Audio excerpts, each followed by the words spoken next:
அஸ்ஸலாமு அலைக்கும் வரஹ்மத்துல்லாஹி வபரகாத்துஹு. கண்ணியத்திற்குரிய அல்லாஹ்வின் நல்லடியார்களே, அன்பு சகோதர சகோதரிகளே, அல்லாஹு ஜல்ல ஷானுஹு வ தஆலாவினுடைய மாபெரும் ஏற்பாடுகள் இந்த உலகத்திலே நிறைந்திருக்கிறது. உலகத்தினுடைய வரலாறுகளை நாம் உற்று நோக்கி பார்த்தால் இரண்டு விஷயங்கள் அதில் தென்படும். ஒன்று, இந்த தீன் நிலைத்து நின்றது யாரால்? அதில் முதலாவதாக ஆண்கள் ஒரு பகுதி இருப்பதை போன்று இந்த தீன் நிலைத்து நிற்பதற்கு காரணமாக பெண்களும் இருந்திருக்கிறார்கள் என்பதை இறுதி தூதர் முஹம்மது ரசூலுல்லாஹி ஸல்லல்லாஹு அலைஹி வஸல்லம் காலத்திலே வாழ்ந்த சஹாபாக்களுடைய பெண்களின் மூலமாக நாம் பார்க்கிறோம். தீனுடைய வளர்ச்சி என்பது ஒட்டுமொத்த உலகத்திற்கும் இன்றைக்கும் சரி, நாம் வாழக்கூடிய இந்த தேசம், இந்த நாட்டிலும் சரி, பல்வேறு கடல்கள், பல்வேறு நாடுகளை கடந்த பல்வேறு பிரதேசங்களிலே இன்றைக்கும் சென்றாலும் சரி, எல்லா இடங்களிலும் ஆண்களுடைய மதரசாக்கள் எப்படி இருக்கிறதோ அதற்கு நிகராக இன்றைக்கு பெண்களுடைய மதரசாக்களும் நிலைத்திருப்பதை நாம் பார்க்கிறோம். தீன் இரண்டு கூட்டத்தினர்களின் மூலமாகவும் அல்லாஹ் நிலைத்து வைக்க செய்திருக்கிறான். கண்மணி நாயகம் ரசூலுல்லாஹி ஸல்லல்லாஹு அலைஹி வஸல்லம் காலத்திலிருந்து தொடர்ந்து நாம் பார்த்தால் முதல் மனிதர் இஸ்லாத்தை ஏற்றுக்கொண்ட ஆண் யார் என்று பார்த்தால் நாம் சொல்லுவோம், யாரு? ஹஜ்ரத் அபூபக்கர் சித்திக் ரலியல்லாஹு தஆலா. இஸ்லாத்தை ஏற்றுக்கொண்ட முதல் பெண்மணி யார் என்று கேட்டால், தீனுடைய வாழ்க்கையினுடைய நெறிமுறையாக ஏற்றுக்கொண்ட ஒரு மாபெரும் பெண்மணி ஹஜ்ரத் ஹதீஜா ரலியல்லாஹு தஆலா அன்ஹா. வரலாறு சொல்லும், ஒரு ஆண் எப்படி ஈமானை ஏற்றுக்கொண்டதின் மூலமாக ஒரு ஆண்களுடைய பெரும் கூட்டம் இஸ்லாத்தை ஏற்றுக்கொண்டதோ, அதுபோன்று ஹஜ்ரத் ஹதீஜா அம்மையார் அவர்களின் மூலமாக பல மக்கள் தீனுல் இஸ்லாத்திலே வந்தார்கள் என்பது குர்ஆன் ஹதீஸ் சொல்லக்கூடிய வரலாறு. நம்ம தொடர்ந்து பார்க்கலாம். அபூபக்கர் ரலியல்லாஹு தஆலா அன்ஹு கிட்ட கேட்டாங்க, என்னதான் இருந்தாலும் இந்த முஹம்மது ஸல்லல்லாஹு அலைஹி வஸல்லம் சொல்லக்கூடியதை நீங்க ஏத்துக்கிட்டு இருக்கிறீங்களே அப்படின்னு கேட்கும்போது, மேராஜ் உள்ளிட்ட எல்லா நேரங்களிலும் அவங்களுடைய வாயிலிருந்து வந்த வார்த்தை என்ன தெரியுமா? ஆமன்து பிஹி. மேராஜுக்கு போன அந்த இரவுல அபூபக்கர் நாயகம் பக்கத்துல இல்ல. காலையில வராங்க, ஊரெல்லாம் பேசப்படுது, இது போல நடந்துச்சான். இங்க இருந்து ஒரே இரவுல முஹம்மது நபி அவங்க வானுலோகத்திற்கு சென்று அல்லாஹ்வுடைய அரிசி வரைக்கும் போய் தொழுகையை வாங்கி கொண்டு வந்தார்களாம். இதெல்லாம் ஊர் உலகத்துல பேசப்படுது, உங்க நண்பர் இப்படி எல்லாம் பேசிக்கிட்டு இருக்கிறாரு அப்படின்னு சொல்லும் போது அபூபக்கர் ரலியல்லாஹு தஆலா அன்ஹு சொன்ன முதல் வார்த்தை என்ன தெரியுமா? இதை யாரு சொன்னது நாவால் அப்படின்னு கேட்டாங்க. சொன்னாங்க, உங்க நண்பர் தான் இதெல்லாம் சொல்லிக்கிட்டு இருக்கிறாரு முஹம்மது நபி அப்படின்னு. மறு வார்த்தை பேசல, சொன்னாங்க ஆமன்து பிஹி. என் நபி, என் நண்பர் சொன்ன அதையும் நான் ஈமான் கொள்கிறேன். அவ்வளவுதான், மறு பேச்சுக்கு இடம் இல்லை. இந்த ஈமானை பார்த்த மக்கள் கேட்டாங்க, அந்த முஹம்மது நபி கிட்ட உண்மை தகவலை கூட கேட்காம நீங்க உடனே ஆமன்து பிஹின்னு சொல்லிட்டீங்களே, இதுக்கு என்ன காரணம்னு கேட்டாங்க. அப்ப அபூபக்கர் ரலியல்லாஹு தஆலா சொன்னாங்க, என் நண்பர் எதை சொன்னாலும் அது நேர்ல சொன்னாலும் சரி, அவர் மறைவுக்கு பின்னால் இருந்து அவர் சொல்லி அனுப்பினார் என்று சொன்னாலும் சரி, எல்லாமே உண்மையாகத்தான் இருக்கும். உண்மையை தவிர வேற எதுவும் பேச மாட்டார் என் நண்பர். எனவே நண்பர் அதை கடந்து இந்த உம்மத்தினுடைய இறுதி நபி, என்னுடைய அருமை நண்பர் முஹம்மது ரசூலுல்லாஹி ஸல்லல்லாஹு அலைஹி வஸல்லம் என்ன சொன்னாலும் நான் ஏத்துக்குருவேன், அதை உண்மைப்படுத்துவேன்னு சொன்னாங்க பாருங்க. அதனால தான் அபூபக்கர் பேரை சேர்த்து சித்திக் என்ற பட்டம் அவங்களுக்கு கொடுக்கப்பட்டது. சித்திக்னா என்ன? உண்மைப்படுத்தக்கூடியவர், உண்மையை படுத்தக்கூடியவர். நபி எதை சொன்னாலும் உண்மைப்படுத்துவாங்க. கண்ணியத்திற்குரியவர்களே, நான் இப்ப விஷயத்திற்கு சொல்ல வருவது, எப்படி ஒரு ஆண் சமூகத்திற்கு முன்னுதாரணமாக முதல் மனிதராக உற்ற தோழராக ஹஜ்ரத் அபூபக்கர் சித்திக் ரலியல்லாஹு தஆலா அன்ஹு இருந்தார்களோ, இந்த தீனுல் இஸ்லாம் நிலைத்து நிற்பதற்கு ஆண்களுடைய கூட்டத்திற்கு மாபெரும் காரணமாக அபூபக்கர் ரலியல்லாஹு தஆலா அன்ஹு இருந்தது போல, பெண் குலத்தினருக்கு முதல் முறையாக தீனுடைய ஒரு மாபெரும் தூணாக நின்றவர்கள் ஹஜ்ரத் ஹதீஜா ரலியல்லாஹு தஆலா அன்ஹா. இதற்கு அடுத்து தான் அத்தனை சஹாபிய பெண்மணிகளும் ஆயிஷா ரலியல்லாஹு தஆலா அன்ஹா உட்பட. ஏன்னா ஆயிஷா அம்மாலாம் அப்ப ரொம்ப சின்ன பிள்ளை. கதீஜா அம்மையார் அன்றைய அரபிய தீபகற்பத்தினுடைய மாபெரும் செல்வ சீமாட்டி. இந்த நாட்டிலே யாரு சிறந்த செல்வந்த பெண்மணின்னு கேட்டா அரபு நாடே சொல்லும் கதீஜா என்ற பெண்மணியை. அப்பேற்பட்ட உயர் குலத்தை சேர்ந்த ஒரு பெண்மணி. அன்றைக்கு குலம் கோத்திரத்தால் பிரிந்திருந்த அந்த உம்மத் அந்த நேரத்திலும் எப்பேற்பட்ட செல்வத்தை தனக்குள் வைத்திருந்தாலும் சரி, நபி ஸல்லல்லாஹு அலைஹி வஸல்லமுடைய உண்மையான நேர்மையை அவங்க புரிந்தாங்க. அல்லாஹ் எப்படி தீனை கொடுக்குறான் பாருங்க. முதலில் இந்த சமுதாயத்திற்கு எங்க தீனை புகுத்துறானா அதனுடைய ஆரம்ப இடம் அதுல கதீஜாமா தான். வராலும் ஃபலம்மா ஹவனஹு ஆமினா, எப்ப ஆமினா அம்மா சுமந்து இந்த உலகத்திற்கு நபி ஸல்லல்லாஹு அலைஹி வஸல்லம் அவர்களை பெற்றெடுத்து கொடுத்தார்களோ, அதற்கு பின்னால் இந்த உலகத்துல பல்வேறு மாற்றங்கள் ஏற்பட்டது போல பெண் குலத்தினுடைய டர்னிங் பாயிண்ட், தீனுடைய வளர்ச்சியில மாபெரும் காரணம் நபி ஸல்லல்லாஹு அலைஹி வஸல்லம் மூலமாக ஹதீஜா அம்மையாரை வைத்துத்தான் நல்ல ஆரம்பம் செய்யலாம். வரலாறுடைய குறிப்புகள்ல இப்படி வருகிறது. முதல் கட்டமாக வாலிப பருவத்திலே இருந்த நபி ஸல்லல்லாஹு அலைஹி வஸல்லம் தன்னுடைய சிறிய தந்தையோட சிரியாவுக்கு வியாபாரம் செய்வதற்காக வேண்டி புறப்பட்டு போறாங்க. வியாபாரம் செஞ்சுட்டு அந்த வியாபார சரக்கினுடைய முதல் பணத்தையும் லாப பணத்தையும் கொண்டு வந்து தனவானிதமாக ஒப்படைக்கிறார்கள். யாருக்கு தெரியுமா ஒப்படைக்கிறாங்க? இவங்க கொண்டு போன சரக்கு யாருக்கு தெரியுமா? கதீஜா ரலியல்லாஹு தஆலா அவங்களுடைய. இப்ப பாக்குறாங்க கதீஜா அம்மா வந்த வியாபாரிகள் அத்தனை பேருடைய கணக்கு வழக்கிலையும் முன்பின் இருக்கு. ஆனா முகமது நபி ஸல்லல்லாஹு அலைஹி வஸல்லம் கணக்குல மட்டும் எதுவுமே இல்லை. கேட்டாங்க, இவர் யார்?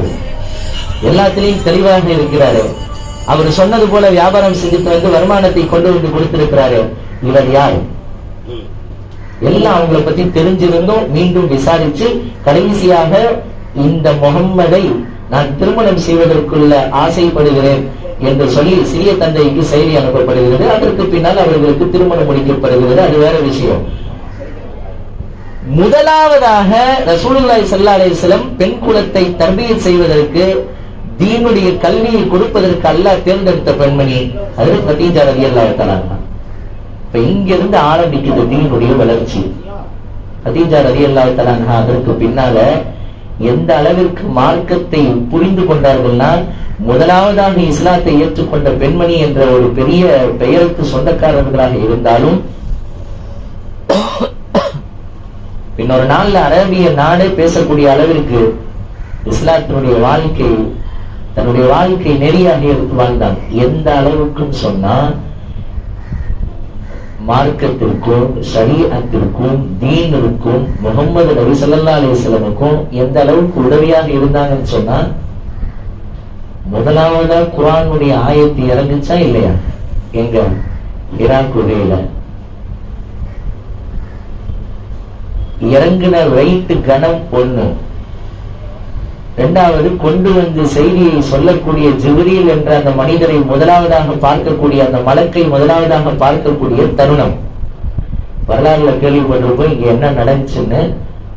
அந்த அளவுக்கு குர்ஆனுடைய சுமையை ரசூலுல்லாஹி ஸல்லல்லாஹு அலைஹி வஸல்லம் தலையின் மீது இறக்கி வைக்கப்பட்டது என்று சொன்னாங்க. நம்ம கேள்விப்பட்டிருப்போம் குர்ஆனுடைய சுமை எவ்வளவு பெருசு.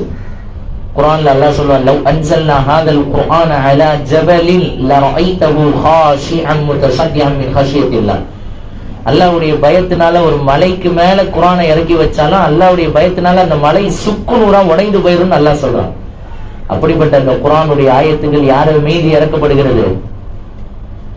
ரசூலுல்லாஹி ஸல்லல்லாஹு அலைஹி வஸல்லம் மேல. நீங்க வரலாறு இப்படியே பாருங்க. இப்படி இறக்கப்பட்ட வெயிட் ஒண்ணு, இதுவரைக்கும் பார்க்காத ஒரு மலக்க பார்த்த ஒரு நிலை ஒண்ணு. இந்த ரெண்டு நிலையிலையும் ரசூலுல்லாஹி ஸல்லல்லாஹு அலைஹி வஸல்லம் தாங்க முடியாம முதலாவதாக இறக்கப்பட்ட அந்த குர்ஆன் வசனத்தோடு ஹிரா குகையிலிருந்து இறங்கி ஓடிறாங்க. இன்னைக்கு நம்ம மக்கா மதீனா உம்ரா ஹஜ்ஜுக்கு போகும்போது பார்ப்போம், அதான் ஹிரா குகைன்னு சொல்லுவாங்க, காமிப்பாங்க. அங்க எல்லாம் நம்ம போவோம். அல்லாஹ் ஹஜ்ஜு உம்ராவை வருஷத்திற்கு ஒரு தடவை நம்ம அனைவருக்கும் அல்லாஹ் நசீபாக்குவானார். பைத்துல் முகத்தஸையும் ஜியாரத் செய்வதற்கு அல்லாஹ் நசீபாக்குவானா. இந்த இடத்தெல்லாம் நம்ம பார்த்தா இந்த வரலாறு எல்லாம் கண்ணுக்கு முன்னால தெரியும். நேரா இப்ப அங்கிருந்து ஓடி வராங்க. வந்து அவங்க முதல்ல வேற யார்கிட்டையும் போல, வேற எந்த சஹாபியுடைய வீட்டுக்கும் போல, யார்கிட்ட தான் போனாங்க? தன்னுடைய மனைவியார் ஹஜ்ரத் கதீஜா அம்மையார் இடத்துல போனாங்க.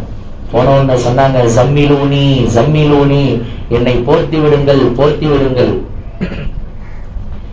ஏன் நபியே, என்ன ஆச்சு உங்களுக்கு, இப்படி வரீங்களே, ஏன் பதறீங்க, ஏன் இது திடுக்கிட்டு இருக்கீங்க, என்ன போர்த்துங்க போர்த்துங்க, நடுநடுங்கிட்டு இருந்தாங்க. தாய்மார்களே, சகோதரிகளை, இங்க நீங்க கவனிக்கணும். நான் இப்ப சொல்ல வந்தது, ஒரு முதல் வசனம் இறக்கப்பட்டதற்கு பின்னால் இந்த உம்மத்தினுடைய நபி சென்ற இடம் யார் இடத்துல? ஒரு பெண்மணி இடத்துல, தன்னுடைய மனைவி இடத்துல. பாருங்க, தீனுடைய வளர்ச்சி அங்கிருந்து ஆரம்பமாகுது. அதுல கதீஜா அம்மா சொன்னாங்க, நீங்க பயப்படுற அளவுக்கு எல்லாம் ஒண்ணும் இல்லை, என்ன நினைச்சுன்னு முதல்ல சொல்லுங்க. இல்ல முதல்ல போர்த்துங்க போர்த்துங்கன்னா ஹதீஸினுடைய ரிவாயத்துல வருது, நீங்க பயப்படுற அளவுக்கு எல்லாம் ஒன்னும் ஆயிட போறது இல்ல. லா துஸீக் அல்லாஹு அபதா, அல்லாஹ் ஒரு காலமும் உங்களை என்ன செய்ய மாட்டான், இழிவுபடுத்த மாட்டான், கேவலப்படுத்த மாட்டான். நீங்க நல்ல முறையில் இருப்பீங்க. ஏன்னு கேட்டா, நீங்க ஏழை மக்களுக்கு வாரி வழங்குறீங்க, சொந்த பந்தத்தோடு இன்னைக்கு தசீலு ரஹம, சொந்த பந்தத்தோடு நீங்க சேர்ந்து வாழ்ந்துகிட்டு இருக்கிறீங்க. இப்பேற்பட்ட பெரும் பாக்கியங்களுக்கெல்லாம் சொந்தக்காரரா இருக்கிற உங்களை அல்லாஹ் எந்த காலமும் கைவிட மாட்டான், தைரியமா இருக்குன்னு முதல் தைரியம் கொடுத்த பெண்மணி அதுல கதீஜா ரலியல்லாஹு தஆலா அன்ஹா. இந்த தைரியத்தெல்லாம் கேட்டவங்கதான் ரசூலுல்லாஹி ஸல்லல்லாஹு அலைஹி வஸல்லம் ஒரு ஆறுதல் கிடைக்கும். கணியத்திற்குரியவர்களே, அதற்கு பின்னால அல்லாஹ்வுடைய அடுத்த வசனம் இறங்குது, யா அய்யுஹல் முத்தத்திர் கும் ஃபஅன்திர் வரப்பக ஃபகப்பிர் வதியாபக ஃபதஹிர் வர்ருஜஸ ஃபஹ்ஜுர் வலா தம்னுன் தஸ்தக்திர் வலிரப்பிக ஃபஸ்பிர் ஃபைதா நுகிர ஃபின் நாகூர். தொடர்ந்து வரும் இந்த ஆயத்து சூரத்துல் முத்தத்தினுடைய சூறால, போர்த்தி இருப்பவரே, போர்த்தி இருந்தது போதும், கும் எழுந்திருங்கள், ஃபஅன்திர், உங்களுக்கு இறக்கப்பட்ட அந்த குர்ஆன் வசனத்தை கொண்டு மக்களிடத்தில் போய் அச்சமூட்டி எச்சரிக்கை செய்யுங்கள், வரப்பக ஃபகப்பிர், உங்களுடைய ரப்பினுடைய புகழை நீங்கள் உயர்த்தி பேசுங்கள், மக்களிடத்துல போய் சொல்லுங்க, நீங்க வணங்கக்கூடிய தெய்வங்களோ, நீங்கள் வணங்கக்கூடிய விக்கிரகங்களோ, நீங்கள் வணங்கக்கூடிய இந்த சிலைகளோ உங்களுக்கு ஒருபோதும் கை கொடுக்காது. நீங்கள் உயர்ந்தவன் அல்லாஹ், அந்த ஒருவனை மட்டும்தான் வணங்க வேண்டும் என்று போய் மக்கள்கிட்ட போய் அச்சமூட்டி எச்சரிக்கை செய்யுங்கள் என்று அல்லாஹ் அடுத்து இறக்கினான். நல்லா விளங்கணும். இந்த சம்பவத்தை நாம பல தடவை கேள்விப்பட்டிருப்போம், இந்த ஆயத்துக்களை பல பயான்கள்ல பேசியிருப்போம், கேள்விப்பட்டிருப்போம். இதுல ஒரு டர்னிங் பாயிண்ட் நம்ம புரியணும். முதலாவதாக குர்ஆனுடைய ஆயத்து இறக்கப்பட்ட உடனே அவர்கள் தஞ்சம் புகுந்த இடம் தன்னுடைய மனைவி. அடுத்து அவர்களுக்கு ஆறுதல் சொல்லிய மனிதர் ஒரு பெண்மணி, அதுல கதீஜா ரலியல்லாஹு தஆலா. அல்லாஹ்வுடைய அடுத்த ஆயத்து எந்திரிங்க, போய் மக்களிடத்துல போய் அல்லாஹ்வை பத்தி சொல்லுங்க என்று சொல்லும் போது அடுத்து தயார் செஞ்சு நபியை நீங்க போங்கன்னு அனுப்பி வச்சவங்க ஒரு பெண்மணி, அதுல கதீஜா ரலியல்லாஹு தஆலா. வரலாறு இப்படி சொல்லுது, கதீஜா அம்மா அந்த நேரத்துல நபி ஸல்லல்லாஹு அலைஹி வஸல்லம் மிகப்பெரிய ஒரு ஆதரவாக ஆறுதலாக இருந்ததனால தான் இந்த தீனுல் இஸ்லாம் இந்த உம்மத்திற்கு இன்றைக்கும் கிடைத்திருக்கிறது என்று சொன்னாங்க. ஏன்னா இது மட்டும் இல்ல, அவங்க செஞ்ச சேவைகள்ல என்ன தெரியுமா, ரசூலுல்லாஹி ஸல்லல்லாஹு அலைஹி வஸல்லம் அப்பப்போ தீனுக்காக வேண்டி, மார்க்கத்திற்காக வேண்டி என்னென்னலாம் தேவை ஏற்பட்டதோ எல்லா தேவையும் அம்மா கொடுத்துக்கிட்டே இருப்பாங்க. எந்த அளவுக்குன்னு சொன்னா, நான் முன்னாடி சொன்னல, உலகத்துல அன்றைக்கு அரேபிய தீபகற்பத்திலேயே செல்வ சீமாட்டியாருன்னா கதீஜா அம்மாவை சொல்லுவாங்க. ஆனா அந்த கதீஜா அம்மா ஒரு கட்டத்துல எப்படி ஆயிட்டாங்கன்னா, தன்னுடைய கணவருக்கு தீனுக்காக வேண்டி தன்னுடைய சொத்து செல்வத்தை அல்லாஹ்வுடைய பாதையில செலவுகள் செய்து செய்து செய்து ஒரு கட்டத்துல ஒன்றுமே இல்லாத ஒரு ஏழையை போன்று ஆகிவிட்டார்கள். அல்லாஹ் அக்பர். இப்ப இங்க புரியணும், அவங்க நினைச்சிருந்தாங்கன்னா இந்த உலகத்தினுடைய சீமாட்டியாக வாழ்ந்திருக்கலாம். ஆனால் தன்னுடைய கணவர் இந்த உம்மத்தினுடைய இறுதி நபி, இந்த மார்க்கத்தினுடைய இஸ்லாத்திற்காக வேண்டி அல்லாஹ்வுடைய பாதையில மொத்தத்தையும் இழந்தார்கள். நான் சொல்ல வந்தது, ஆரம்ப கட்ட சஹாபாக்கள்லாம் கை கொடுத்து உதவி செய்வதற்கு முன்னால முஹம்மது ஸல்லல்லாஹு அலைஹி வஸல்லம் கை கொடுத்து உதவி செஞ்சவங்க ஒரு பெண்மணி, தன்னுடைய துணைவியார், அது கதீஜா அம்மா. அவங்கதான் இந்த மார்க்கத்திற்கும் பெண்களுக்கும், குறிப்பாக இஸ்லாமிய சகோதர சகோதரிகளுக்கும் வீட்டினுடைய தாய்மார்களுக்கும் பெண்களுக்கும் எவ்வளவு தொடர்பு இருக்கிறது என்பதை இந்த இடத்துல இருந்து நம்ம புரிய முடியல. அதுதான் சொன்னேன், இந்த உம்மத்தினுடைய மாபெரும் புரட்சியாளர்கள் 2 பேர்ல ஆண்களுக்கு எப்படி பங்கு இருக்கிறதோ அது போன்று பெண்களுக்கும் தீனுல் இஸ்லாத்துல பங்கு இருக்கு. அதனால தான் ரசூலுல்லாஹி ஸல்லல்லாஹு அலைஹி வஸல்லம் தன்னுடைய பெரும் கவலையாக 2 கவலை கொண்டாங்க. ஒண்ணு என்ன தெரியுமா? தன்னுடைய சிறிய தந்தை மௌத்தாகி விட்டாங்க. தன்னுடைய 50வது வயதுல சிறிய தந்தை சச்ச அபூ தாலிப் அவங்க வஃபாத் ஆயிட்டாங்க. ஏன்னா அவங்க பக்கபலமாக நின்று அன்றைக்கு மிகப்பெரிய ஒரு சப்போர்ட்டாக இருந்தார்கள். அவங்க மௌத்து. அதே வருஷம் ஹதீஜா அம்மாவும் மௌத்தா போறாங்க. வரலாறுல சொல்லப்படுது, 2 கைகள் உடையப்பட்ட நிலை போல ரசூலுல்லாஹி ஸல்லல்லாஹு அலைஹி வஸல்லம் இருந்தாங்களாம். ரொம்ப கவலையா, ரொம்ப சோர்ந்து போய் இருந்தாங்களாம். நான் நேற்று கூட மேராஜ் இரவனுடைய பயான்ல சொன்னேன், மேராஜ் ஏன் வந்துடுச்சு தெரியுமா? நம்ம மேராஜுக்கு போனாங்க, ஜிப்ரீல் வந்தாங்க, இதயத்தை கழுகுனாங்க ஜம்சம் தண்ணீர்ல. அதுக்கப்புறம் அங்கிருந்து பைத்துல் முகத்தஸ் கூட்டிட்டு போனாங்க. அங்கிருந்து அதுக்கப்புறம் அல்லாஹ்வுடைய 7 வானங்களை கடந்து அல்லாஹ்வுடைய அரிசு சிதறத்துல் முன்தஹா அல்லாஹ்வுடைய அரிசு வரைக்கும் போய் அங்க அல்லாஹ்வுக்கு துதிபாடி அத்தஹிய்யாத்து லில்லாஹி வஸ்ஸலவாத்து வத்தய்யிபாத்துன்னு சொன்ன உடனே அல்லாஹ் நபியை வரவேற்ற அஸ்ஸலாமு அலைக அய்யுஹன் நபி என்று அல்லாஹ் சொன்னான். நபியே உங்கள் மீது சலாம் உண்டாகட்டும். உடனே நபி ஸல்லல்லாஹு அலைஹி வஸல்லம் அஸ்ஸலாமு அலைனா வ அலா இபாதில்லாஹி ஸாலிஹீன், யா அல்லாஹ் நீ சொல்ற சலாம் எங்களுக்கும் கிடைக்கட்டும், பூமியில வாழக்கூடிய உன்னுடைய நல்லடியார்களுக்கும் கிடைக்கட்டும் அப்படின்னு அந்த இடத்துல என்னையும் உங்களையும் நம்ம அனைவரையும் ரசூலுல்லாஹி ஸல்லல்லாஹு அலைஹி வஸல்லம் அந்த சலாத்துல சேர்த்தாங்க. எங்க மேராஜில். அந்த மேராஜில சலாத்துல சேர்த்ததுனால தான் இன்னைக்கு நாம எல்லோரும் இன்றைக்கு வெயில் காலமாக இருந்தால் ஏசி போட்டுக்கிட்டு வீட்டுல தூங்கி கொண்டு இருக்கிறோம், பஞ்சு மெத்தைகள்ல தூங்கி கொண்டு இருக்கிறோம். நாம் வாகனிப்பதற்கு காருகளும் பைக்குகளும் ஆட்டோக்களும் ட்ரெயின்களும் பிளைட்டுகளும் இருந்து இந்த பூமியில சந்தோஷமா நம்ம வாழ்றோம்னா அன்றைக்கு மேராஜ்ல நபி ஸல்லல்லாஹு அலைஹி வஸல்லம் செய்த அந்த துவா தான். இப்ப நான் சொல்ல வந்தது, மேராஜினுடைய சிறப்பு செய்தி நம்மளுக்கு எல்லாத்துக்கும் தெரியும். இந்த மேராஜ் ஏன் வந்துச்சு அப்படின்னா, இவ்வளவு உறுதுணையாக இருந்த ஹதீஜா அம்மா என்னை விட்டு போய்விட்டார்களே, வஃபாத் ஆயிட்டாங்களே, அல்லாஹ் அழைத்து கொண்டானே, 2வது தன்னுடைய சிறிய தந்தையை அல்லாஹ் அழைத்து கொண்டானே என்ற மாபெரும் கவலையில் இருக்காங்க. பாருங்க, தீனுக்காக உதவி செய்த ஒரு மனிதர் ஆண் அபூ தாலிப், தீனுக்காக வேண்டி உதவி செய்த ஒரு பெண்மணி தன்னுடைய மனைவி ஹதீஜா அம்மா.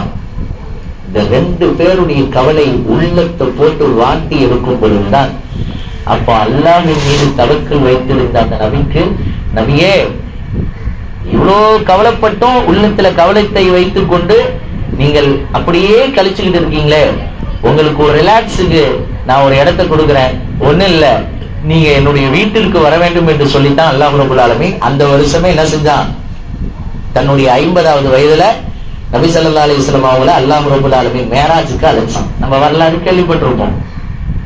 கண்ணியத்திற்குரியவர்களே, நான் சொல்ல வந்தது, மேராஜுக்கு போனாங்க, தொழுகையை வாங்கிட்டு வந்தாங்க, இதெல்லாம் வரலாறுல தெரிஞ்சுக்கிட்டோம்.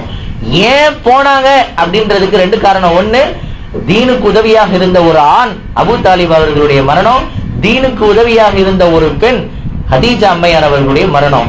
இந்த 2 காரணத்தினால தான் அல்லாஹ் ஜல்ல ஷானு தஆலா இப்போ நபிக்கு ஆறுதல் கிடைக்கணும், அதை விட நபியினுடைய ஒரு இந்த உம்மத்திற்கு ஒரு அன்பளிப்பு கொடுத்து அனுப்பணும், தொழுகை என்பதை. எனவே இவங்க கவலை போக்கும் வண்ணமாக மேராஜுக்கு அல்லாஹ் தன்னுடைய வீட்டுக்கு சந்தோஷமா அல்லாஹ் அனுப்புனா, கூப்பிட்டா. அதே போல நபிக்கு வெறுங்கையோட அனுப்பி விடாம ஒரு கிஃப்ட் அன்பளிப்பாக இந்த உம்மத்துக்கு 5 வக்த் தொழுகை அல்லாஹ் கொடுத்து அனுப்பினான். இப்ப புரியணும், இப்பேற்பட்ட தொழுகை நமக்கு கிடைப்பதற்கு காரணங்கள்ல ஹதீஜா அம்மையார் அவர்களும் ஒரு காரணம் என்பதை வரலாறு சொல்லும். அப்போ இந்த தீனை நிலைத்து நிறுத்தவர்கள்ல மாபெரும் பங்காளர்கள் ஆண்களை போல பெண்களும் இருக்கிறார்கள் என்பதற்கு தான் இவ்வளவு நேரம் இந்த சரித்திரத்தை சம்பவத்தை நம்ம சொன்னோம். எனவே இன்றைக்குள்ள காலத்திலே நாம பார்க்கிறோம், 1400 வருஷமாக வந்த வரலாறுகளையும் நாம் பார்க்கிறோம். இந்த உம்மத்தினுடைய மாபெரும் பெண் இஸ்லாமிய புரட்சியாளர்கள் எவ்வளவு பேர், ராபியத்துல் பஸரியா, மைமூனத்துல் அதவியா, ராயிஹத்துல் மிஸ்ரியா, எத்தனை பெண்மணிகள் இந்த தீனுல் இஸ்லாத்திற்காக வேண்டி தியாகம் செய்திருக்கிறார்கள் என்பதை வரலாறுகள் பேசிக் கொண்டிருக்கிறது. ஆண்களுடைய இறைநேசர்களிலே மிகப்பெரிய ஆக கடைசி தர்ஜாவை அடைந்தவர்கள் முஹையத்தீன் அப்துல் காதிர் ஜீலானி ரஹ்மத்துல்லாஹி அலைஹி என்று சொல்றோமே, அதே போல பெண்கள்ல அல்லாஹ்வுடைய இறைநேசர் பெண்மணியாக வாழ்ந்தவர்கள் ராபியாத்துல் பஸரியா ரஹ்மத்துல்லாஹி அலைஹா. வரலாறு சொல்லுகிறது, சஹாபிய பெண்மணிகள் எந்த அளவிற்கு தீனுல் இஸ்லாத்திலே முதலிடத்தில் நின்றார்களோ, ஹஜ்ரத் கதீஜா, ஹஜ்ரத் ஆயிஷா, ஹஜ்ரத் ஃபாத்திமா ரலியல்லாஹு தஆலா அன்ஹுமா போல எத்தனை பெண்மணிகள் இருந்தார்களோ, அது போன்ற அதற்கு பின்னால் வந்த சஹாபாக்களுடைய காலத்திற்கு பின்னால் வந்த தாபியின்கள், தப தாபியின்கள், இமாம்களுடைய காலம், இறைநேசருடைய காலம், இன்றைக்கு 14 நூற்றாண்டை கடந்து ரசூலுல்லாஹி ஸல்லல்லாஹு அலைஹி வஸல்லம் இந்த உலகத்தை விட்டு பிரிந்து 14 நூற்றாண்டுகள் ஆனாலும் சரி, இன்றைக்கும் இந்த தீன் நிலைத்து நிற்பதற்கு மிகப்பெரிய காரணங்களிலே பெண்களும் ஒரு காரணம் என்பதை இன்றைக்கு நாம் ஒத்துக்கொண்டு தான் உட்கார்ந்து கொண்டிருக்கிறோம். அந்த அடிப்படையில தான் இன்றைக்கு நாம பார்க்கிறோம், எத்தனை இடங்கள்ல இந்த நிஸ்வான் மதரசாக்கள் நடக்குது. ஒரு 30 வருடத்திற்கு முன்னால இல்லாத தீனுடைய வளர்ச்சி பெண்களிடத்துல அல்லாஹ் இப்பொழுது கொடுத்திருக்கிறான். அப்பெல்லாம் ஏதோ பெண் பிள்ளைகள் ஏதோ சின்ன பிள்ளையா இருக்கும் போது பள்ளிவாசல்ல மத்த போதுவாங்க, அதோட போவாங்க, அவ்வளவுதான் முடிஞ்சிச்சு. ஆனால் இன்றைக்கு சுப்ஹானல்லாஹ், திரும்புகின்ற இடமெல்லாம் நிஸ்வான் மதரசாக்கள், திரும்புகின்ற இடமெல்லாம் ஆலிமா பட்டப்படிப்பு வகுப்புகள், எத்தனை மதரசாக்கள். 1000 பெண்கள் படிக்கக்கூடிய ஒரு காலேஜ்ல ஒரு இஸ்லாமிய பெண் காலேஜும் படித்துக் கொண்டு தன்னுடைய பகுதி நேரத்தில் நிஸ்வான் பாடத்தையும் படித்துக் கொண்டிருக்கிறார்கள் என்பதை எத்தனை பேரை நம்மளால பார்க்க முடியுது.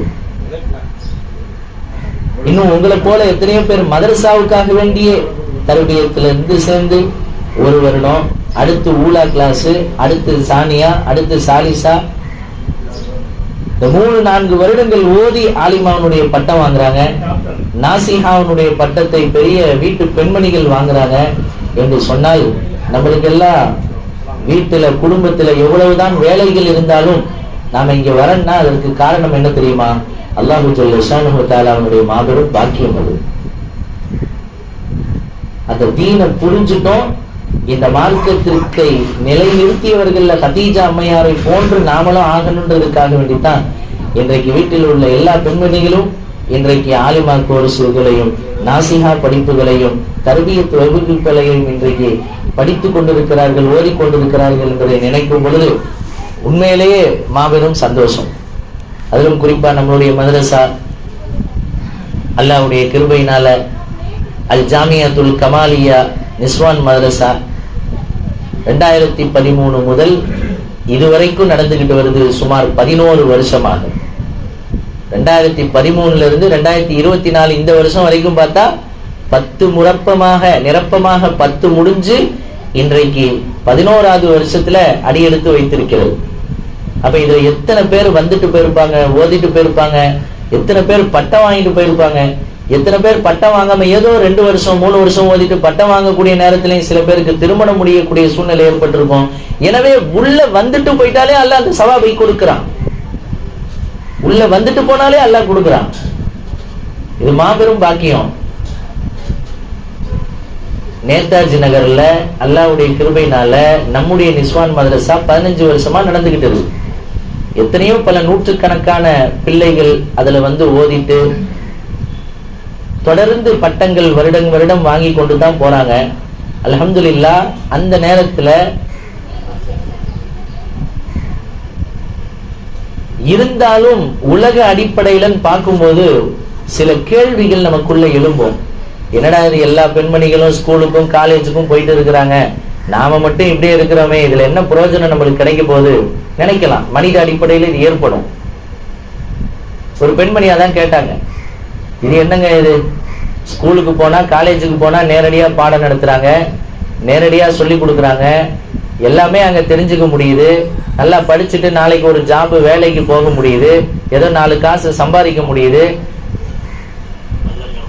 ஆனா இந்த நிஸ்வான் மதரசாக்கள் இதெல்லாம் பார்த்தோம் அப்படின்னு சொன்னா, பாடம் நடத்தக்கூடிய பெண்மணிகள் என்னமோ, உஸ்தாதுபிகள் என்னமோ, மொல்லிமாக்கள் என்னமோ நேர்ல இருக்கிறாங்க. ஆனால் ஆண்கள் மொல்லிம்கள் உஸ்தாதுகள் எல்லாம் வந்து மைக்கில் பாடம் நடத்தி கொண்டும் மைக்கில் பேசி கொண்டு இருக்கிறாங்களே, இதெல்லாம் என்ன பிரயோஜனம் கிடைக்க போகுது என்ற ஒரு மாபெரும் கேள்வி இன்றைக்கும் சமுதாயத்துக்கு மத்தியில இருக்குது. நாம இதற்கு ஒரு விளக்கமும் தெரிஞ்சுக்கணும், இருக்கக்கூடிய மாணவிகளும் பெற்றோர்களும் சரி. ஏன்னா சில பெற்றோர்கள் இதையே நம்ம மதரசாக்கள்ல பேரண்ட்ஸ் மீட்டிங்ல கூட கேட்டிருக்காங்க, இப்படியே வராங்க போறாங்க, இதனால என்ன கிடைக்க போகுது அப்படின்னு சொல்லி. அதற்கு நான் ஒரு விளக்கம் சொல்றேன். இப்ப அதைத்தான் இப்ப பேச்சு எடுத்து இப்ப சொன்னேன். இந்த உலகம் இருக்கிறதே ஒரு மாடலிஷன். இந்த உலகம் இருக்கிறதே ஒரு மாடல்ல, அது ஒரு ஸ்டைலா போயிட்டே இருக்கும். காலங்கள் கடக்க கடக்க மனிதனுடைய கால்நடைகள் செல்ல செல்ல அவன் நடந்து போகின்ற தூரம் எல்லாம் இந்த உலகம் வியந்து கொண்டே போவான்.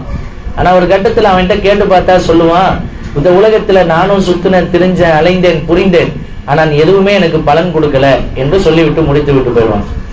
ஆனால் யார் இது போன்று தீனுடைய கல்விகளை கற்றுக்கொள்கிறார்களோ, முறையாக ஷரியத்திற்கு கட்டுப்பட்டு அல்லாஹ் ரசூலுடைய குர்ஆனுக்கு கட்டுப்பட்டு யார் இது போன்று பேணுதல்களோடு மார்க்கத்தை கற்றாலும் பேணுதல்களோடு கற்றுக்கொள்ளுதல் இருக்குதே, அதுவும் ஒரு பரக்கத்.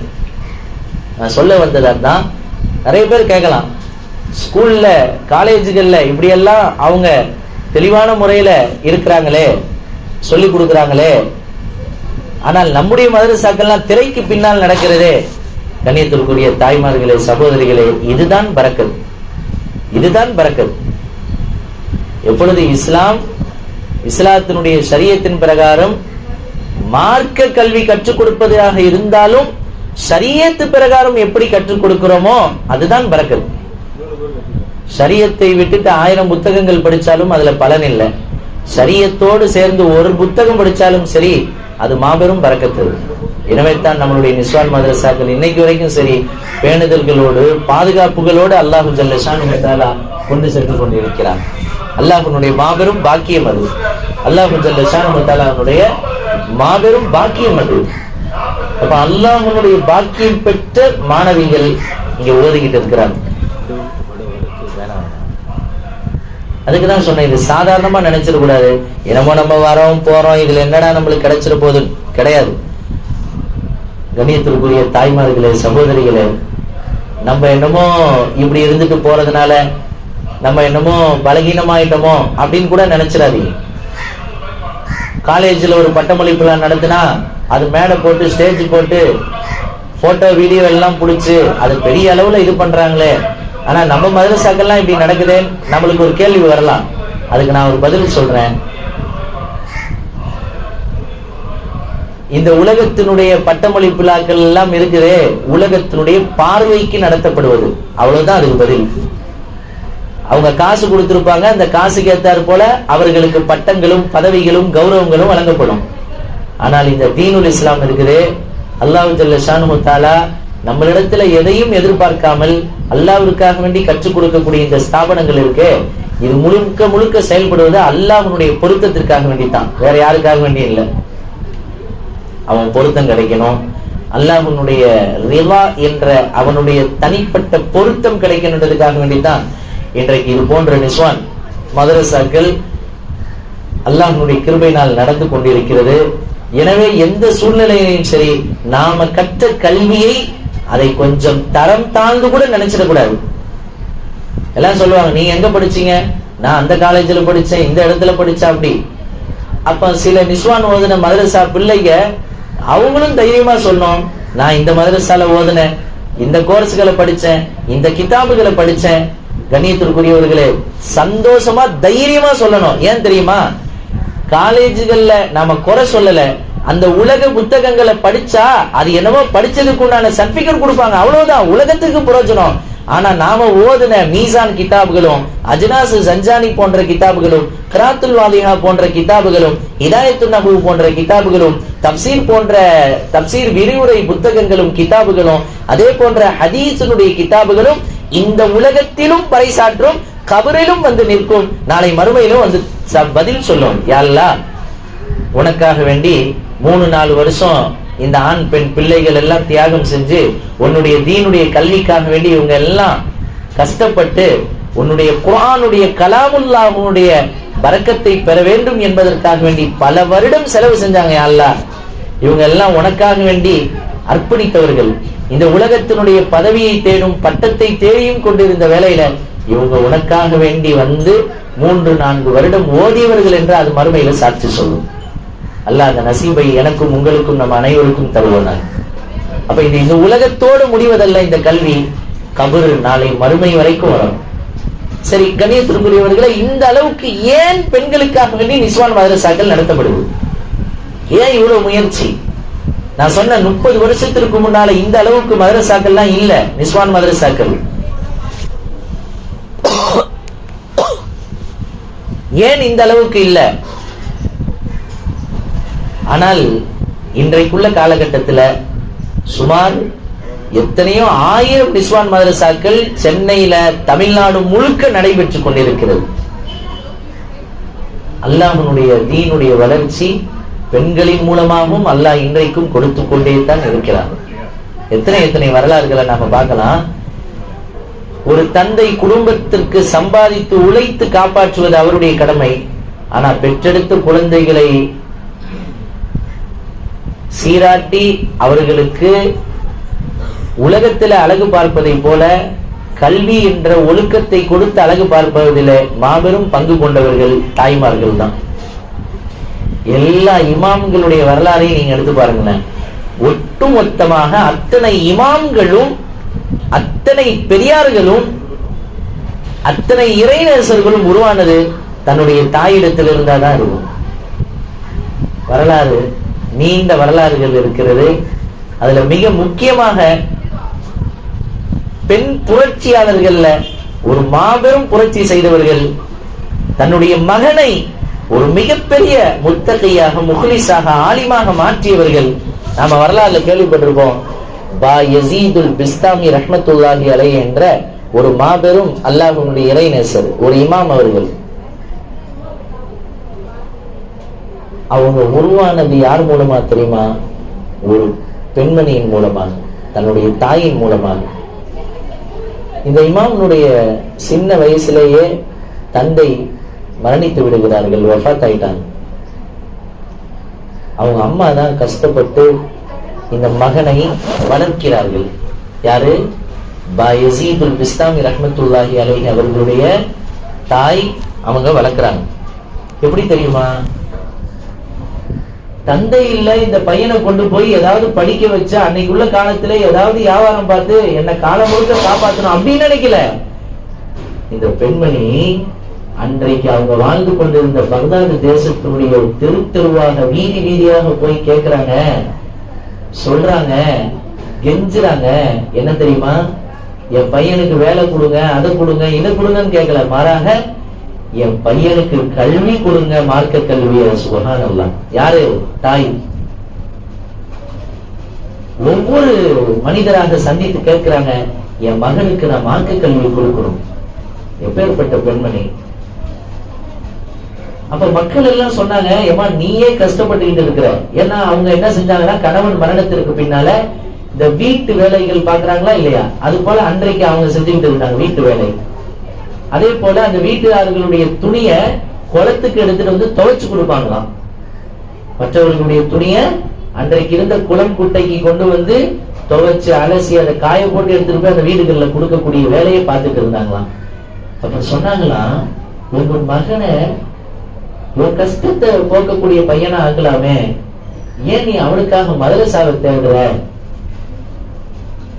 இல்ல, நான் காரணத்தோட தான் தேடிக்கொண்டிருக்கிறேன். அப்பதான் பல பேர்கிட்ட கேட்டதுல ஒருத்தவங்க சொன்னாங்க, இந்த மாதிரி இங்க போங்க, அந்த இடத்துல ஒரு பெரிய ஹஸரத் ஒருத்தர் இருக்கிறார், ஒரு இமாம் ஒருத்தர், அவர்கிட்ட பல மாணவர்கள் அந்த பள்ளிவாசல்ல தங்கி ஓதிக்கிட்டு இருக்கிறாங்க. அவர்கிட்ட ஓதின மாணவர்கள் எல்லோருமே பெரிய மனிதர்களாக, பெரிய இமாம்களாக, ஆலிம்களாக வந்துடுறாங்க. எனவே நீங்க அவர்கிட்ட போய் விடுங்க அப்படின்னு சொல்லி யாரு சொன்னா? அந்த ஊர்ல இருக்கக்கூடிய ஒரு நல்லவர் சொன்னாரு. நேரா தன்னுடைய மகனை கையில பிடிச்சுக்கிட்டு அந்த மதரசாவுக்கு வந்துட்டாங்க. ஆசிரியரை கூட்டாங்க வெளியே. அவங்க திரைக்கு பின்னால இருந்து பேசினாங்க. அப்பதான் கேட்டாங்க, நீங்க யாருமா? இந்த இடத்துல இருந்து நான் வரேன், எனக்கு கணவன் இல்லை, வஃபாத்தாகி விட்டார். இதோ என்னுடைய இந்த பையன் தான் 10 வயது பாலகனாக இருக்கிறாங்க. பா யஸீதுல் பிஸ்தாமி ரஹ்மத்துல்லாஹி அலைஹி. சின்ன பிள்ளையா சொன்னாங்க, என்னம்மா இந்த மாதிரி கேள்விப்பட்ட, நீங்க மதரசால ஓதி கொடுக்குறீங்களா? உங்ககிட்ட ஓதுற மாணவர்கள்லாம் நல்லா இருக்காங்களா பிற்காலத்துல? எனவே என் பிள்ளையை நான் உங்ககிட்ட ஒப்படைக்கிறேன். என் பிள்ளையை நீங்க என்ன செய்யுங்க, ஓத வைத்து ஆலிமாக ஆக்கி வச்சுருங்க அப்படின்னு. அதோட பா யஸீதுல் பிஸ்தாமி ரஹ்மத்துல்லாஹி அலைஹி அந்த உஸ்தாதிடத்துல ஒப்படைக்கிறாங்க. அவங்க கையை பிடிச்சி, சரி வாப்பா நாம கல்வியை கற்றுக் கொடுப்போம்னு சொல்லி பள்ளிக்குள்ள அழைச்சிட்டு போறாங்க. அப்போ அந்த பின்னாடி கிளம்பக்கூடிய நேரத்துல தாய் விட்டுட்டு போகும்போது சின்ன 10 வயசு பையனுக்கு எப்படி இருக்கும்? அழுகிறார்கள் பாயசீர், கத்துறாங்க, கதறாங்க, அம்மா என்னை விட்டுட்டு போயிடாதீங்க, என்னை காப்பாத்துங்க, என்னை கூட்டிட்டு போங்க. ஏன்னா சின்ன பிள்ளை தானே, அவங்களுக்கு என்ன தெரிய போகுது மதரசானா என்ன, பாடம்னா என்னன்னு. 10 வயசு பையன். கண்ணியத்திற்குரியவர்களே, இந்த தாய் ஒரு பக்கம் அழுக, மகன் ஒரு பக்கம் அழுக, இதை பார்த்து கொண்டிருந்த அந்த ஆசிரியர் உஸ்தாதும் அழுகிறார். இதுக்கு இடையில அந்த அம்மா மனசை கல்லாக்கி கொண்டு விட்டுட்டு என் பையனை பார்த்துக்கன்னு சொல்லிட்டு போறாங்க. கொஞ்ச தூரம் போயிட்டு மீண்டும் திரும்பி வராங்க. என்னம்மா விஷயம்? அந்த அம்மா சொன்னாங்க, ஆசிரியரே, நான் உங்ககிட்ட ஒரு வாக்குறுதி வாங்கிக்கிறேன், நீங்க எனக்கு நிறைவேற்றணும். என்னம்மா சொல்லுங்கன்றாங்க. அப்ப அவங்க சொன்னாங்க, என் மகன் இப்ப 10 வயசுல உங்ககிட்ட நான் விடுறேன் மதரசாவில்.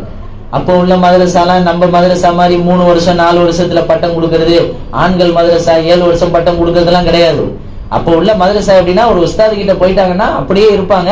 அந்த உஸ்தாது இவர் எப்போ ஓதி முடிச்சுட்டாரு, பக்காவாயிட்டார், ரெடி ஆயிட்டாருன்னு இருக்குதோ அப்ப அவர் தலையில தலப்பா கட்டி விடுவாங்க. அவ்வளவுதான், அதான் பட்டம். அது 10 வருஷம் ஆகலாம், 20 வருஷம் ஆகலாம், எவ்வளவு வேணாலும் ஆகலாம். இப்ப உள்ள மாதிரி 3-4 வருஷம்ன்ற கணக்கெல்லாம் இல்ல. காலம் முழுக்க ஒதுக்கிட்டு இருந்த மக்கள்லாம் கூட இருக்கிறாங்க.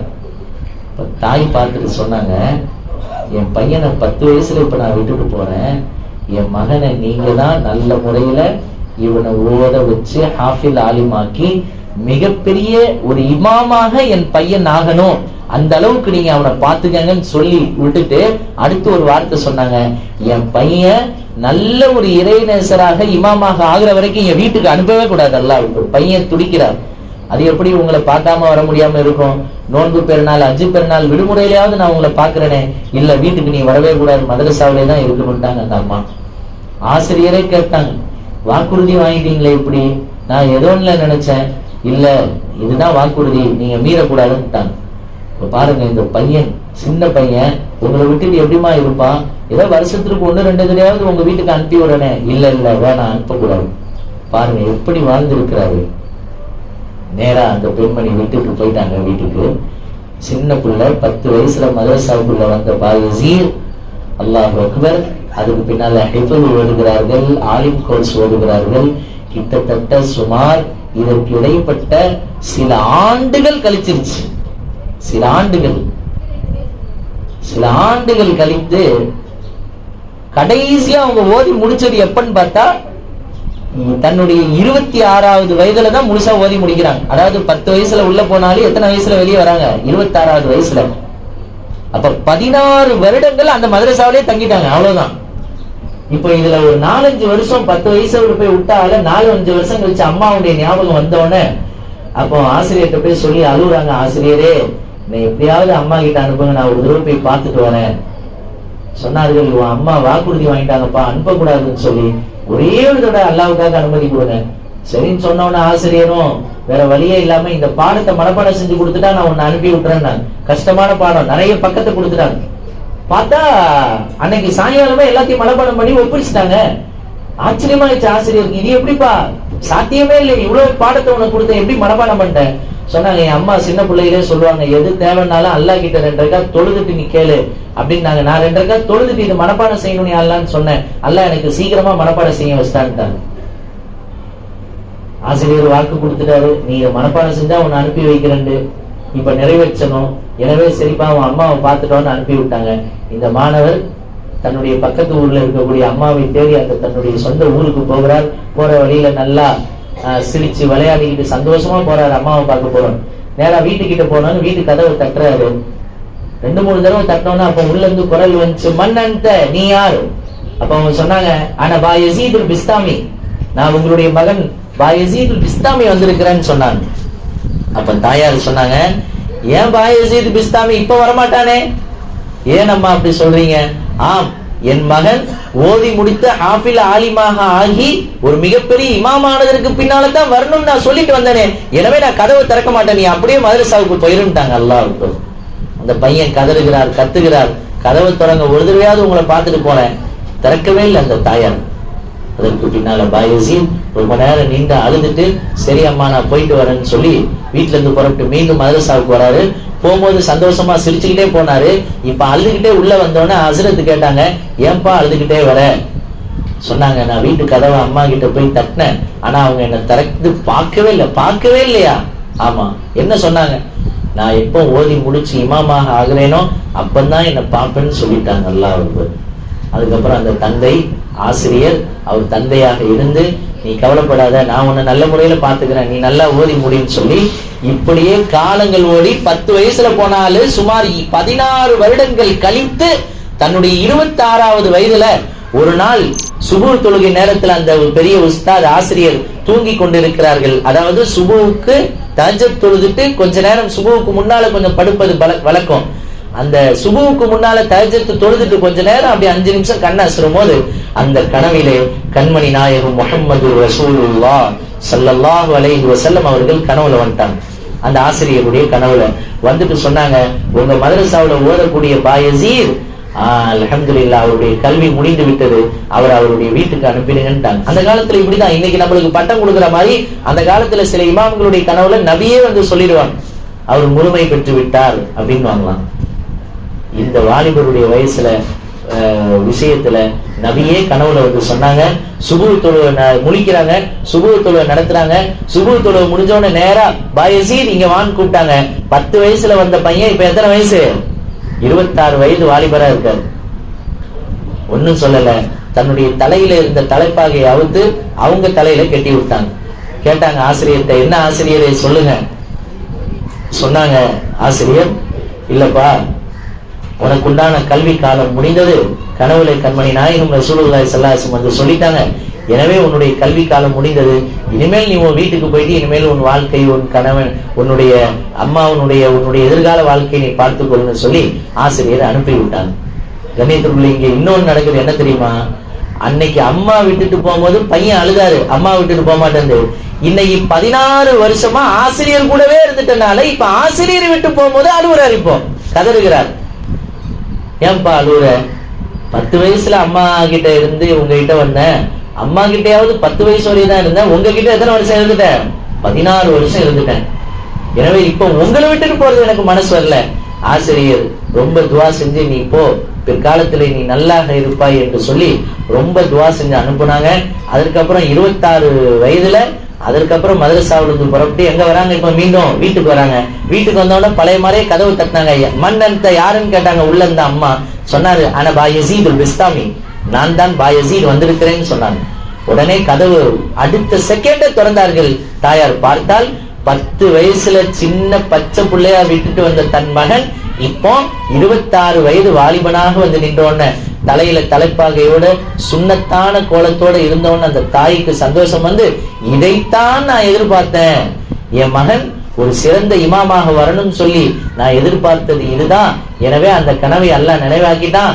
நான் பட்ட கஷ்டங்கள், நான் பட்ட துயரங்கள் எல்லாம் எனக்கு இதுவே போதுமானது, என் மகன் திரும்ப வந்துட்டான் அப்படின்னு ரொம்ப சந்தோஷப்பட்டான். அப்புறம் தாயார் சொன்னாங்க, மகனே கொஞ்ச நேரம் வீட்டுல உட்காருங்க, இவங்க உங்களுக்காக இனிப்பு செஞ்சு கொண்டு வரேன்னு வந்து கொடுத்தாங்க. அதை சாப்பிட்டாங்க. அப்பந்தான் அந்த தாயார் அல்லாஹ் கிட்ட துவா செஞ்சாங்க, யா அல்லாஹ், நான் எதற்காக வேண்டி இத்தனை நாட்கள் காத்திருந்தேனோ அப்படிப்பட்ட நிலையை என் மகனுக்கு கொடுத்துட்டேன். என் மகன் மூலமாக இந்த உம்மத்திற்கு தீனுடைய வேலையை நீ வாங்கி கொள்ளணும். என் மகனை நான் அதற்காக தியாகம் செய்து 16 வருடம் பிரிஞ்சு இருந்த பச்சை பிள்ளையை விட்டு, எனவே என் மகன் பிற்காலத்தில் அவன் மூலமாக பல ஆயிரக்கணக்கான மதரசாக்கள், மாணவ மாணவிகள் உருவாக வேண்டும் என்று துவா செஞ்சாங்க. இதுக்கு மேல எனக்கு இருக்கணும்ன்ற அவசியம் இல்லை, நீ நாடினால் என் உயிரை வாங்கி கொள்ளுன்ட்டாங்க. அல்லாஹ் அக்பர். இது செய்ததான் தாமதம். கொஞ்ச நேரத்துல இந்த தாயார் இந்த உலகத்தை விட்டு மறைந்து வஃபாத்தாகி விடுகிறார்கள். இன்னா லில்லாஹி வ இன்னா இலைஹி ராஜிஊன். வஃபாத்தாயிட்டாங்க. மகனுக்கு எப்படி இருக்கும்? 10 வயசுல மதரசாவுக்கு போனார், 16 வருஷம் கழிச்சு 26 வயசுல வந்திருக்கிறார். வந்த உடனே தாய் மௌத்து. கண்ணியத்திற்குரியவர்களே, நான் இதைத்தான் சொன்னேன், தாய்மார்களின் மூலமாகத்தான் இந்த தீன் எவ்வளவு வளர்ந்ததுன்றதை இங்க பார்க்கணும். எவ்வளவு பெரிய காரணம். இப்ப இந்த மகன் சும்மா இருப்பாரா? தாயை தஃபன் செய்து அடக்கம் எல்லாம் செஞ்சு முடிச்சோடனே இவர் அதற்கு பின்னால என் அம்மா எப்படி என்னை ஆசைப்பட்டாங்களோ அது போல் இந்த தீனுக்காக வேண்டி நான் சேவை செய்வேன்னு சொல்லி பல வருடங்கள் இவர் பல மாணவ மாணவிகளை உருவாக்கி இவரின் மூலமாக தீனுடைய வளர்ச்சியை உருவாச்சு.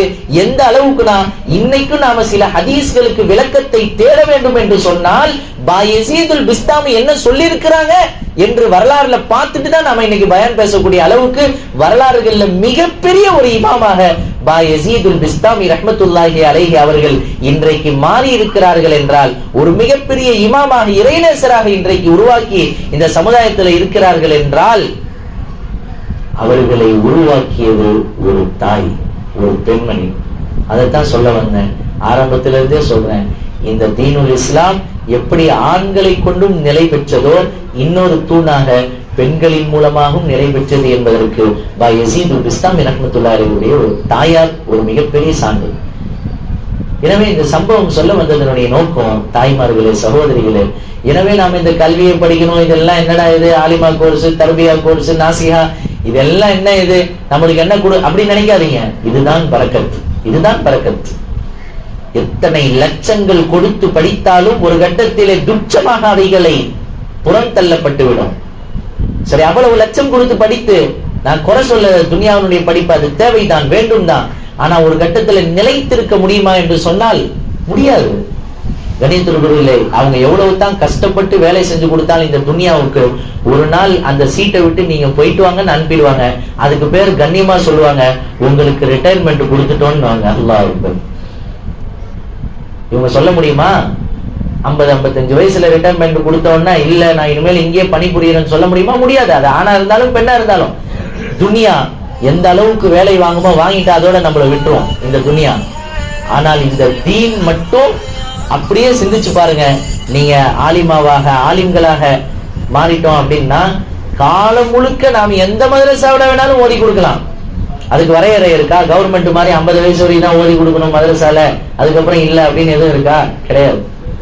எத்தனையோ உஸ்தாதுகள்லாம் இருக்கிறாங்க, 70 வயசுல இன்னைக்கு ஓதி கொடுத்துட்டு இருக்கிறாங்க. எத்தனையோ ஆண்கள் உஸ்தாதுகள் இருக்கிறாங்க, தன்னுடைய 80 வயதுல இருந்தும் இன்னைக்கும் ஓதி கொடுத்துட்டு இருக்கிறாங்க. நான் சொல்ல வந்தது, இந்த உலகத்தினுடைய மாபெரும் பாக்கிய பொக்கிஷம் நாம் ஓதக்கூடிய கல்விகள். எனவே இதை நாம சாதாரணமா நினைச்சிடக்கூடாது. இந்த உலகத்தினுடைய கல்விகள் எல்லாம் ஒரு கட்டத்தில் முடிவு பெற்று விடும். அவைகள் பலன் தராது. அல்லது நீங்களே அந்த சீட்ல இருக்குன்னாலும் இருக்க விட மாட்டாது. இந்த துனியா உனக்கு ரிட்டர்ன்மெண்ட் கொடுத்து அனுப்பப்பட்டு விடும் என்று சொல்லிவிடும். ஆனால் இந்த தீனுடைய கல்வி மட்டும்தான் நாம் மரணிக்கின்ற வரைக்கும் நம்ம கூட வரும். அதோட மட்டுமல்ல, நாம் யார் யாருக்கெல்லாம் ஓதி கொடுத்தோமோ, அவர் யார் யாருக்கெல்லாம் ஓதி கொடுத்தாரோ, இந்த நன்மைகள் எல்லாம் நாம் மரணித்ததற்கு பின்னாலும் நம்முடைய கபரு வரைக்கும் வரும். நம்மளுடைய கபரு வரைக்கும் வந்தது மட்டுமல்லாமல் நாளை மறுமை வரை வந்து, என் கல்வி நான் கற்றது, இது என்னுடைய உஸ்தாது சொல்லிக் கொடுத்தது, அவருக்கு அவருடைய உஸ்தாது சொல்லிக் கொடுத்தது, அவருக்கு அவருடைய ஆசிரியர் சொல்லிக் கொடுத்தது. இப்படியே இந்த கல்வி இந்த உலகத்தினுடைய முதல் ஆசிரியர் முஹம்மது ரசூலுல்லாஹ் ஸல்லல்லாஹு அலைஹி வஸல்லம் வரைக்கும் இந்த கல்வி போய் சேரும். காலடிப்பேட்டையில ஓதணும் நம்ம நினைக்கலாம், நேதாஜி நகர்ல ஓதணும் நம்ம நினைக்கலாம். ஆனா இது காலடிப்பேட்டையிலிருந்து இவங்களுக்கு யாரு உஸ்தாதோ அவங்க வரைக்கும் போகும். அங்கிருந்து இப்ப உதாரணத்துக்கு நம்ம இந்தியா எடுத்தோம்னா, இங்க இருக்கக்கூடிய எல்லா ஆலிம்களும் ஆலிமாக்களும் இப்ப இந்த ஊர்ல இருக்கிறோம்னா, நம்மளுடைய உஸ்தாத்மார்கள் எல்லாம் தமிழ்நாட்டுல உள்ள பெரிய மதரசாக்கள்ல ஓதி இருப்பாங்க. அவங்களுடைய உஸ்தாதுகள் எங்க ஓதி இருப்பாங்கன்னா டெல்லியில, அவங்களுடைய உஸ்தாதுகள் எங்க ஓதி இருப்பாங்கன்னா மக்காவிலையும் மதீனாவிலையும். இப்படியே கனெக்ட் பண்ணி போய் பார்த்தோம்னு சொன்னா, மக்கா மதீனால உள்ள இமாம்கள் வரைக்கும், இறைநேசர் வரைக்கும் அப்படியே போய் கடைசியா எல்லோரும் பாடம் படித்த இடம் முதல் மனிதர் யார்தான்? முஹம்மது ரசூலுல்லாஹ் ஸல்லல்லாஹு அலைஹி வஸல்லம். அப்ப நம்மளுடைய கல்வி என்னமோ இந்த உலகத்துல வச்சிருக்கிற புத்தகம் மாதிரி அவர் எழுதின புக்கு இவர் எழுதின புக்குன்னு நம்ம படிச்சுட்டு தூக்கி போட்டுறதல்ல. மாறாக முஹம்மது ஸல்லல்லாஹு அலைஹி வஸல்லம் சொல்லி கொடுத்த கல்வி அது. 1400 வருடமாக மக்காவில் இருந்தும் மதீனாவில் இருந்தும் வந்த கல்வி இன்றைக்கு காலடிப்பேட்டை வரைக்கும் வந்து உட்கார்ந்து இருக்கிறோம்னா இது தீனுடைய கல்வி, ஸல்லல்லாஹு அலைஹி வஸல்லம் கற்றுக் கொடுத்த கல்வி. எனவே இது சாதாரணமா நம்ம நினைச்சிடக்கூடாது, சாதாரணமா இருந்துடக்கூடாது. நான் அதைத்தான் இவ்வளவு நேரம் பெண்கள் இந்த தீனுக்கு எவ்வளவு பாடுபட்டு இருக்கிறார்கள், பாயஸீதுல் பிஸ்தாமி ரஹ்மத்துல்லாஹி அலைஹி அவர்களை உருவாக்குவதற்கு தாய் எப்படிப்பட்டாங்க அப்படின்றத பார்த்தோம். ஒண்ணு. ரெண்டாவது, நாம் இந்த கல்வி மதிப்போடு உணர வேண்டும் என்பதை இவ்வளவு நேரம் சொன்னேன். மூணாவது என்ன தெரியுமா? இந்த படித்த கல்வியை வாழ்க்கையில எடுத்து அமல் செய்தல். இதுதான் அசலானது.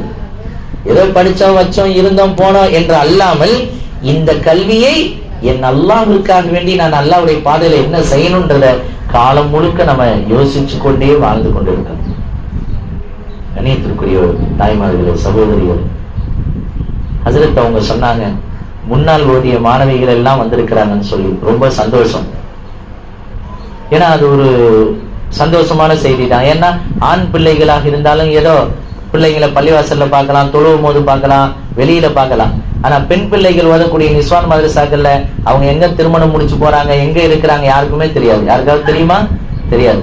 நான் அப்படிப்பட்ட சூழ்நிலையில மதரசாவுடைய நிகழ்ச்சிகளுக்கும், மதரசாவுடைய பட்டமளிப்பு விழாக்களுக்கும், மதரசாவுடைய இது போன்ற பயான் மஜ்லிஸ்களுக்கும் முன்னால் ஓதிய மாணவிகளும் வந்திருக்கிறார்கள் என்று சொன்னால் அது பாராட்டுக்குரிய ஒரு விஷயம்தான். இதைத்தான் நான் சொல்ல வந்தேன். இப்ப நீங்க இன்னைக்கு வந்திருக்கிறீங்கன்னா கூட நம்மை வர வைத்தது எது? இந்த மார்க்க கல்வி. உலகத்துல வேற எங்க வேணாலும் போலாம், போயிட்டு வந்தோன்ற பேர் இருக்கும், ஆனா நன்மை இருக்காது. ஆனா இது போன்ற தீனுடைய ஸ்தாபனங்களுக்கு போயிட்டு வந்தோன்ற பேர் மட்டும் கிடைக்கிறது இல்ல, மாறாக நன்மையும் சேர்ந்து வரும், துவாக்களும் சேர்ந்து வரும். எனவே முன்னால் ஓதிய மாணவிகளும் வந்திருக்கிறீர்கள், இந்நாள் ஓதக்கூடிய மாணவிகளும் இருக்கிறீர்கள், அவர்களுடைய பெற்றோர்களும் இருக்கிறீர்கள். அதே போன்று நாசிஹா படிப்பு படிக்கக்கூடிய பெரிய மாணவிகளும் இருக்கிறீர்கள், பெண்களும் இருக்கிறீர்கள். ஒட்டுமொத்தமாக நாம் சொல்லக்கூடிய உபதேசம் என்ன தெரியுமா? நான் கதீஜா அம்மாவுடைய வரலாறு சொன்னேன், பாயசீதுனுடைய ரஹ்மத்துல்லாஹி அலைஹினுடைய அம்மாவுடைய வரலாறை சொன்னோம். இதே போல இந்த மதரசாவுடைய சிறப்புகளை சொன்னோம்.